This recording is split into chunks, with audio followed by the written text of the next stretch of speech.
प्रभु यीशु मसीह के मधुर और सामर्थ्य नाम में आपको जय मसीह की। डेली बाइबल संदेश में आपका हार्दिक स्वागत है। आज 3 अगस्त है और परमेश्वर को धन्यवाद कि उसने हमें फिर से एक नया दिन दिया है, एक नया सवेरा दिया है, ताकि हम अपने जीवन के चाल चलन, सोच विचार और आचरण के द्वारा उस परमेश्वर को महिमा दें जिसने हमें ये आज की जिंदगी दी है। आज हम जो कुछ भी हैं सब कुछ उसकी दया और उसके अनुग्रह की वजह से है। मैं आशा करता हूं कि आप और आपका परिवार प्रभु में आनंदित होंगे। बहुत बहुत धन्यवाद कि आपने अपना कीमती वक्त निकाला कि आज आप हमारे इस बाइबल संदेश में शामिल हो सके। मेरी प्रार्थना, मेरी आशा यह है कि आज के वचन के द्वारा परमेश्वर आपसे और हमसे बात करेंगे और हम परमेश्वर के अनुग्रह और उसके ज्ञान और उसके वचन में बढ़ते जाएंगे। तो आइए आज के मनन के लिए हम पहला यूहन्ना की किताब, जहाँ से हमने कल समाप्त किया था, उसके आगे चलेंगे। पहला यूहन्ना की किताब और उसकी 4 अध्याय और पहली आयत में से हम पढ़ेंगे। यदि आपके पास अपनी बाइबल हो तो हमारे साथ जरूर खोलिएगा और वचन में से देखिएगा। यहाँ पर यूहन्ना विश्वासियों को लिखते हैं कि हे प्रियो, ये यूहन्ना का एक बहुत ही फेवरेट शब्द है जो उसने बार बार इस शब्द को इस्तेमाल किया है। हे प्रियो, हर एक आत्मा की प्रतीति ना करो। इसका मतलब इस संसार में बहुत सारी अलग अलग प्रकार की आत्माएं हैं। हर कोई जो यीशु मसीह के नाम से आता है वो परमेश्वर की तरफ से नहीं है। बहुत सारी आत्मा है संसार के अंदर। जैसा कि आप जानते हैं, दुष्ट आत्माएं बहुत सारी हैं। शैतान एक है, लेकिन शैतान के साथ काम करने वाले, उसके हाथ के नीचे काम करने वाली बहुत सारी आत्माएं हैं। इसलिए यहां पर यूहन्ना कहता है कि हर एक आत्मा की प्रतीति ना करो। हर आत्मा की विश्वास मत कर लीजिए जो यीशु के नाम से आते हैं। जिस तरह प्रभु यीशु मसीह ने खुद कहा, अंतिम दिनों में बहुत सारे लोग उठ खड़े होंगे, बहुत सारे झूठे मसीह, झूठे प्रचारक, झूठे नबी उठ खड़े होंगे। इसका मतलब यीशु मसीह के नाम से बहुत सारे नबी आएंगे, बहुत सारे झूठे प्रचारक आएंगे, बहुत सारे झूठे मसीह उठ खड़े होंगे। लेकिन आपको और मुझे सावधान रहने की आवश्यकता है। आगे लिखा है, वरन आत्माओं को परखो कि वे परमेश्वर की ओर से हैं कि नहीं, क्योंकि बहुत से झूठे भविष्यद्वक्ता जगत में निकल खड़े हुए हैं। आत्माओं को परखो। कई लोग बोलते हैं कि अरे हमें किसी को परखना नहीं है, हमें किसी को जांचना नहीं है, हमें किसी को टेस्ट नहीं करना। ये सरासर गलत है।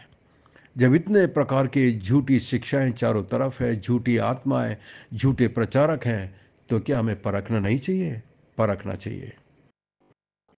ये परमेश्वर के वचन के अंदर आज्ञा है, परखो। और कैसे परख सकते हैं वो भी साफ साफ यहाँ पर बताया गया है। और ये कॉमन सेंस की बात है। पुराने नियम में जब झूठे भविष्यद्वक्ता झूठी भविष्यवाणी करते थे, जब वो सही नहीं होती थी तो वो झूठे माने जाते थे, उन्हें पथरवा किया जाता था, उन्हें मार डाला जाता था। तो कैसे परख सकते हैं हम उन्हें? परमेश्वर के वचन से परखो कि वो सचमुच में परमेश्वर का वचन बोलते हैं या अपनी मन गढ़ी बातें बताते हैं। मैं ऐसे बहुत सारे झूठे प्रॉफिट्स, बहुत सारे नबियों को जानता हूं जो सोशल मीडिया में बहुत फेमस है, फैले हुए हैं। आए दिन उनके वीडियो आते रहते हैं और कभी कभी तो बहुत शौक होता है, दुख होता है देख करके उन्हें। कई अविश्वासी लोग इतने गंदे और भद्दे कमेंट्स करते हैं।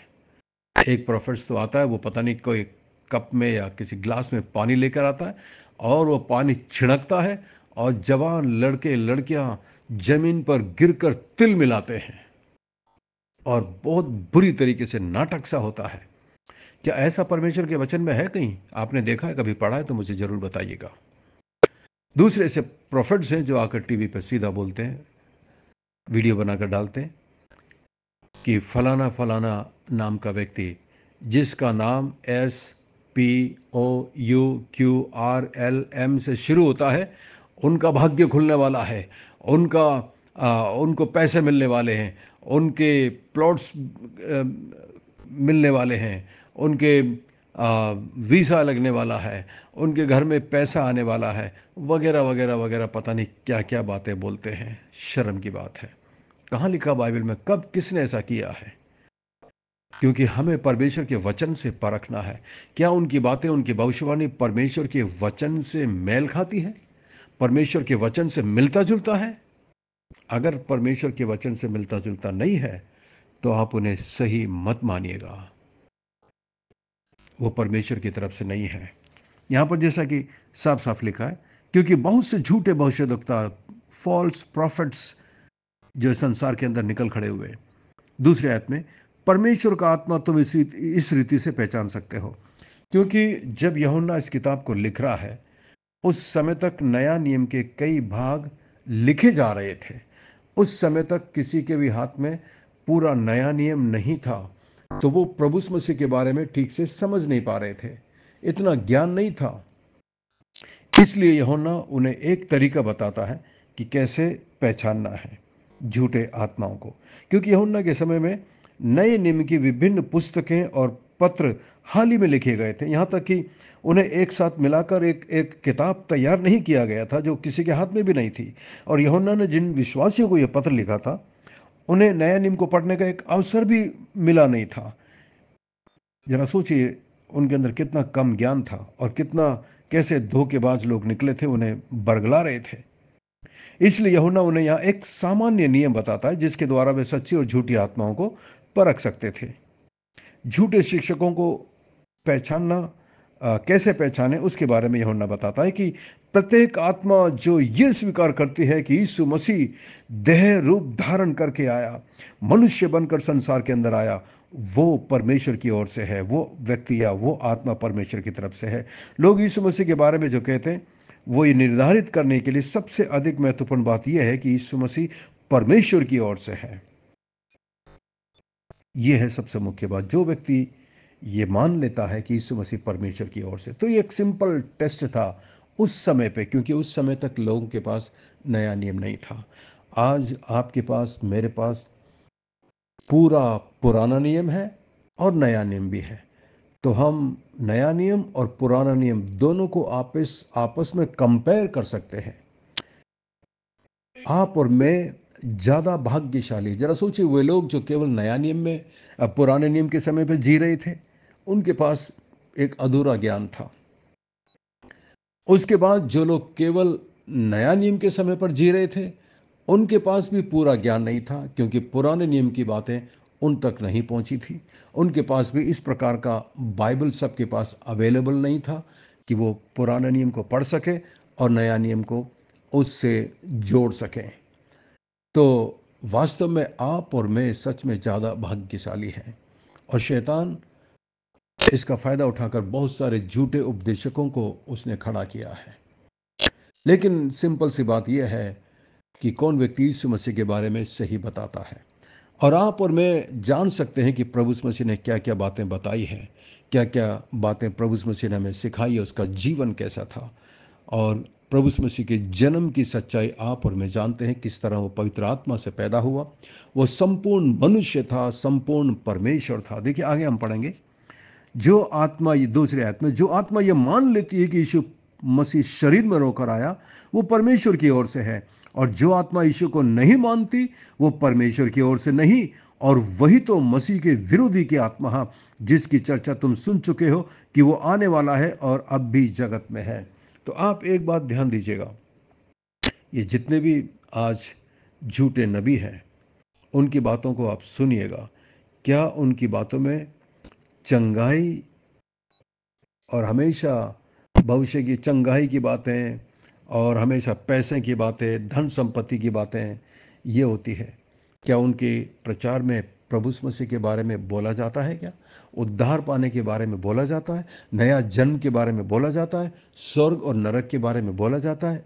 नहीं, मैंने बहुत कम सुना है।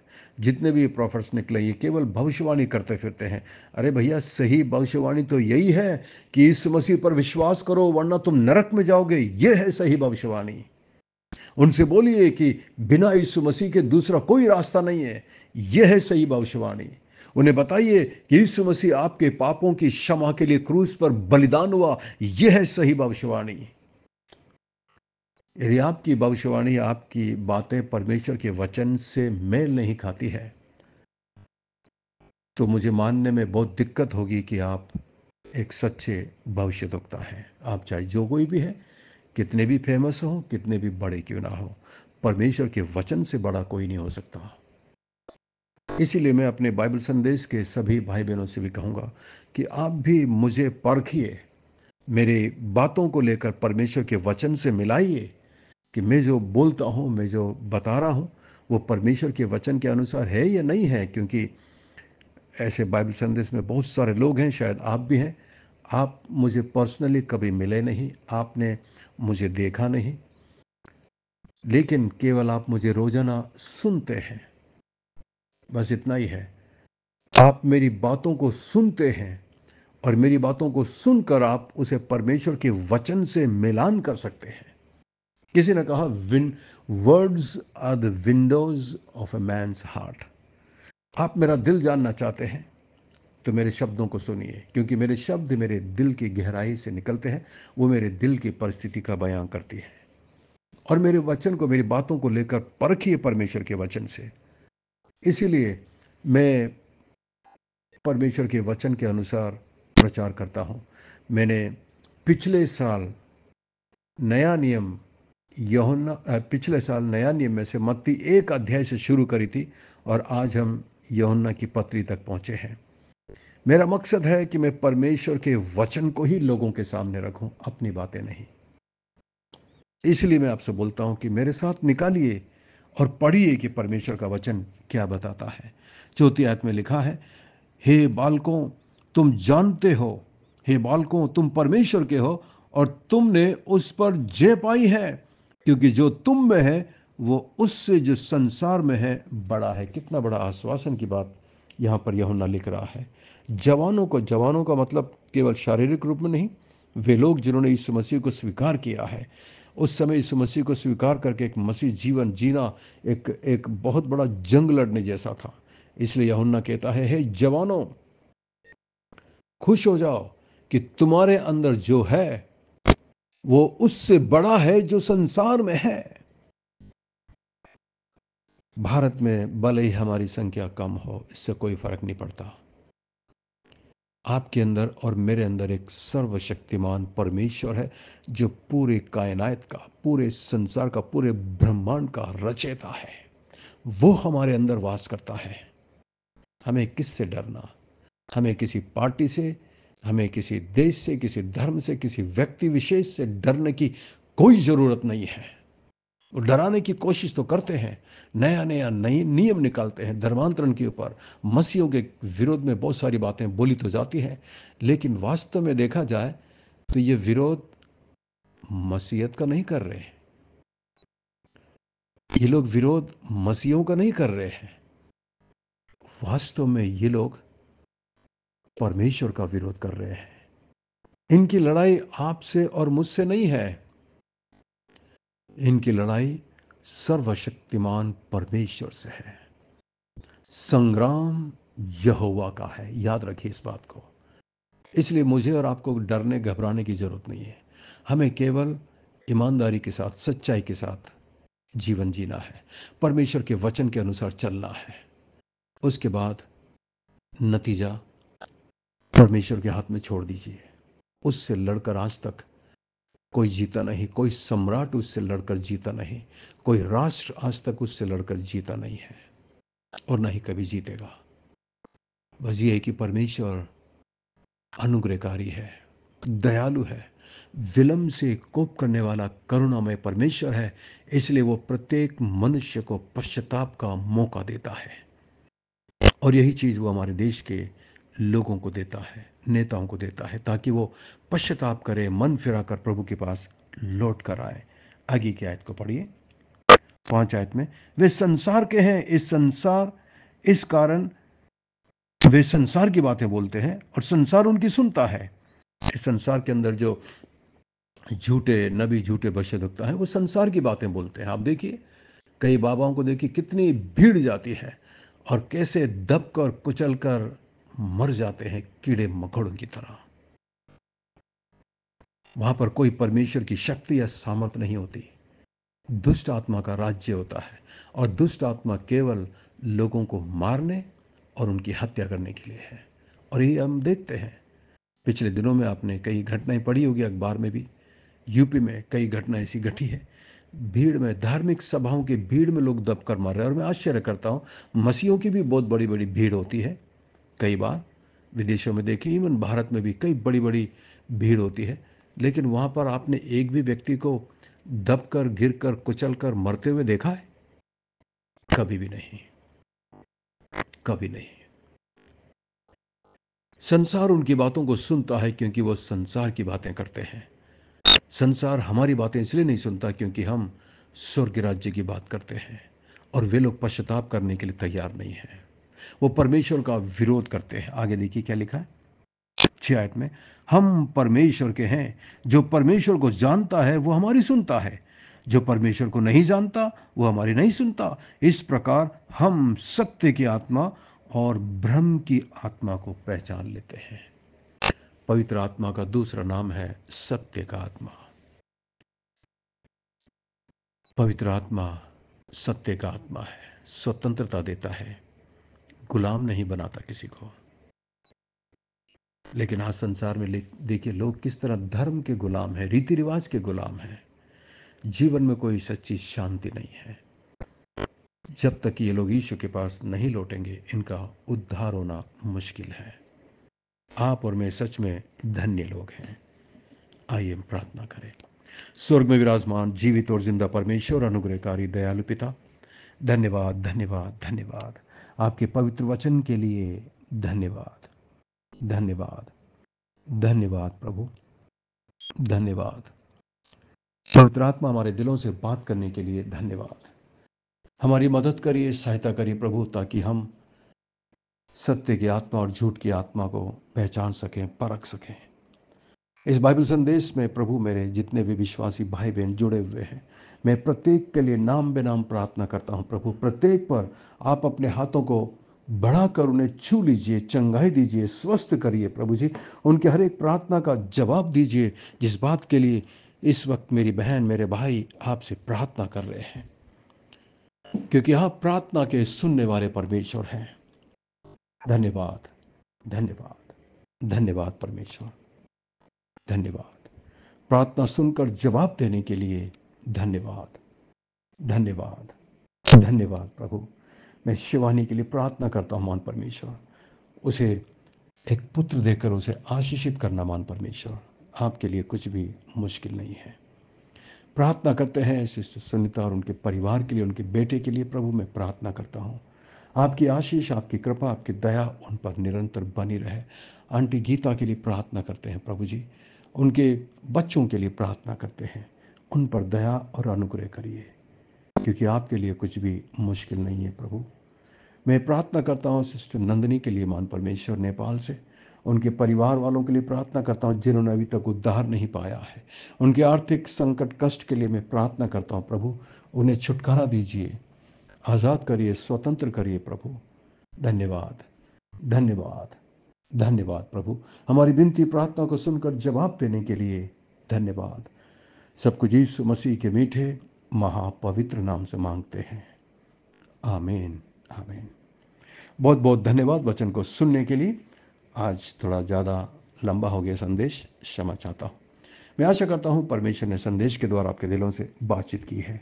यदि आप आशीषित हुए हैं तो हमें ज़रूर लिखकर बताइएगा, और इस संदेश को अपने दूसरे मसीह दोस्त भाई बहनों के साथ शेयर करिएगा। यदि आप हमारे बाइबल संदेश ग्रुप से जुड़ना चाहते हैं तो हमारा नंबर है 9927464924।